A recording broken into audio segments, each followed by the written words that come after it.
So the first thing I'm going to do is I'm going to talk you through some lights. I'm going to show you these lights. But let me just use this to kind of talk you through the different sorts of lights that you get really in any 3D engine or any kind of 3D tool. Even if you use things like Cinema 4D, Maya, 3D Studio Max, you'll be familiar with these types of lighting. Now, you get slightly different terminology in different packages, but they're basically the same. You get from the left, you get point lights, which act similarly to the way that our sound did, which is spherical.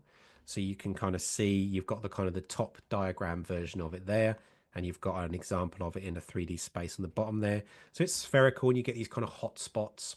I don't love point lights because they always just create these kind of like hot spots. Very difficult to create light to shape the light. Spotlights are good. Spotlights are pretty common. They're more similar to most real world lights, like a kind of a torch or a lamp, because they go out in a particular direction and you can angle the actual kind of sides of it so it can go wider and smaller and longer, and you can turn up the intensity. It's a pretty common light.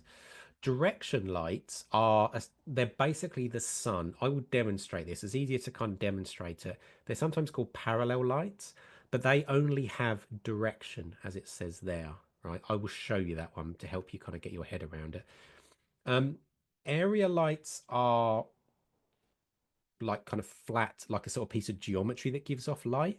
But for the purposes of Unity, they are baked lights. I'm not going to go too much into area lights or baked lights right now.